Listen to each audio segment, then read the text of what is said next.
We have lost a member of our family, and we are here to recognize the significance of that incredible loss. But more than that, we gather here today to remember and honor the man, the father, the son, brother, partner, coach, and friend for making the ultimate sacrifice on our behalf. The final send-off for a New Mexico hero. There was no shortage of honor today for a man that gave so much to protecting our state.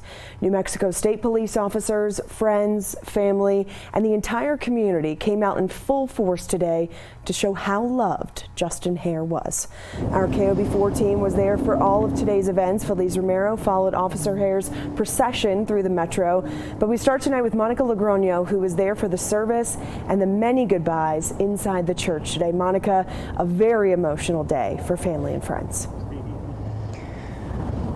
That's exactly right, Julie. Hundreds of people came out to show their support for Officer Hare from across the nation, not just New Mexico. Of course, several agencies from our state came to pay their respects, including Santa Fe, Albuquerque, Logan, and so many more. We also saw some of our state leaders, including Governor Michelle Lujan Grisham. She mentioned she wished she knew Officer Hare and offered condolences and prayers for his family and loved ones. New Mexico State Police Chief Troy Weisler was one of the first to speak at the funeral. He said Officer Hare was the prime example of what they want their officers to be. He reiterated what he first said when the news about Hare's death came out. I stated it before, but I will say it again because I think it needs repeating. The last words Justin uttered on this earth was an offer to help the man who was about to kill him. Let that sink in. The noblest of offers met by the vilest of deeds. Hare survived by his parents, his longtime girlfriend, and his 2 children. During the funeral, one of Hare's fellow officers and friend revealed that Hare and his girlfriend, Desiree Quintana, were expecting their 3rd child. Quintana stood by another friend and co-worker as she spoke about Hare's love for his 2 daughters and the excitement he had for the 3rd child on the way.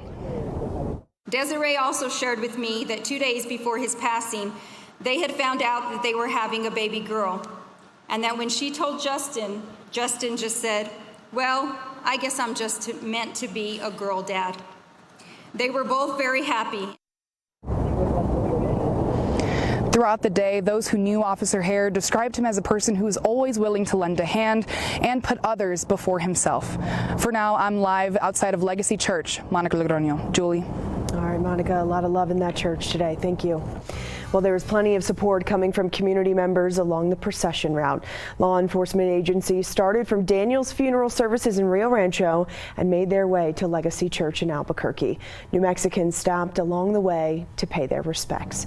Feliz Romero spoke to a few of them and joins us now from State Police Headquarters. Feliz, so many people who didn't even know Officer Hare were out there this morning. Yeah, Julie, a lot of people we spoke to have a personal connection to law enforcement and most importantly just wanted to be there for Officer Justin Hare's family. Take a look at the procession turning onto Central near the church. There was representation from agencies across the state. Police shut down Sarah Road in Rio Rancho and made their way to Legacy Church. We caught up with organizers from Blue Knights New Mexico, an organization for active or retired officers, and they say even though they didn't know him, they felt it was important to come out and pay their respects. We just had to come out and support him, his family, the whole community really, which is, you know, he wasn't just an officer. He was a part of the community. He lived here. He tried to keep it all safe, just like all of us do. Now, we also caught up with a mother and her daughters further along the procession route, and this wasn't the first procession she took her kids to either. They also honored APD officer Daniel Webster, who died in the line of duty back in 2015. Nicolette Garcia says it was important to show her kids how to care for others. To show them what respect is all about, and show our love for people, even if we don't know them, and that we're always going to be here when someone is in need. Now, we also spoke to several other people who were too emotional to go on camera. Many of them have family members who are in law enforcement, and they just expressed their deepest condolences to Officer Justin Hare's family and his young children. Julie. Yeah, so much support from the community today, Felice. Thank you. We've witnessed that massive outpouring of support from around New Mexico over the past few weeks. You can catch all of our coverage about the life and legacy of Officer Justin Hare and the legal battle against his alleged killer on KOB.com.